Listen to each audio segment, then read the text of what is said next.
Hey, estranged parents or someone who's recently faced a breakup from an individual who they thought they couldn't live without. I know how you're feeling because initially,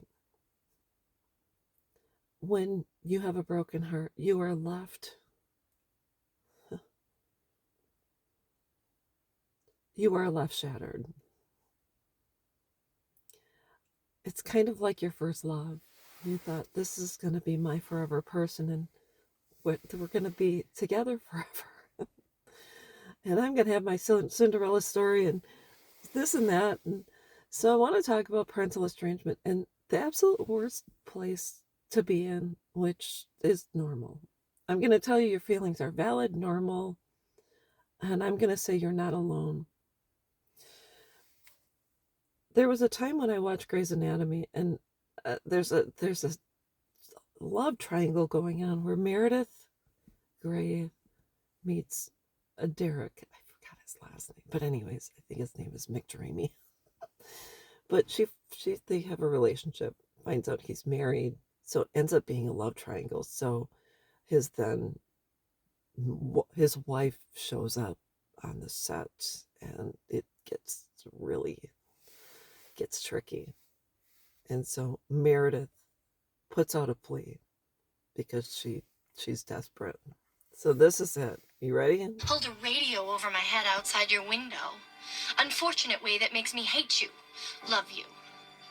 So pick me. Choose me. Love me.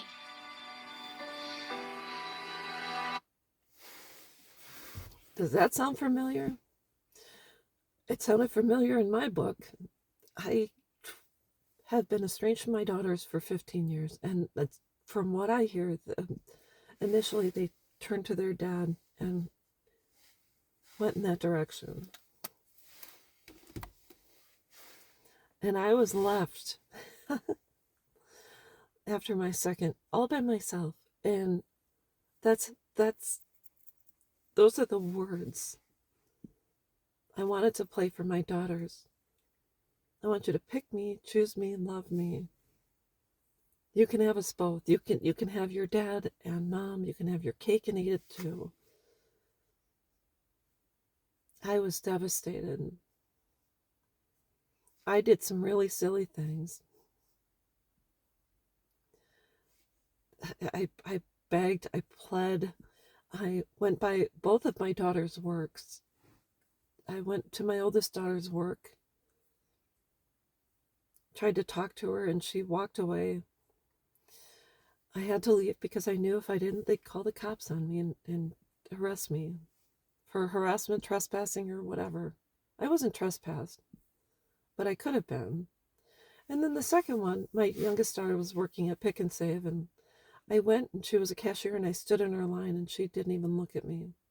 I think she rang me up, and then I tried to talk to her and I left because, again, I didn't want to get arrested or I didn't want to serve time. I'm not a prison or jail kind of girl. No way. How am I going to make YouTube videos if I'm in jail? So I was there. Pick me, choose me, love me. And then I had to stop. I had to start picking, choosing, and loving myself. Can you imagine that? Can you imagine making that decision? Why, as a parent, it seems very selfish when someone chooses themselves or puts themselves first, and how dare you? Because a loving mother wouldn't do that. A loving mother would continue to chase after her estranged children. She wouldn't let them go. She would send a message. She would continue to reach out. She would send a text or a call or stop by or anything along those lines. But I had to pick me, choose me, and love me. You know what I realized? I'm absolutely worth it. And there's absolutely nothing selfish about doing that. So that said, I know how you're feeling, especially around the holidays, Mother's Day. There's their birthdays when you have a loss or a funeral or, significant change in your life. Oh, I understand. But pick yourself. And most important, pick those who pick you, choose you, and love you. And that's all there is to it. That's how I survived. So, anyways, that's all I wanted to say, and I'll be back.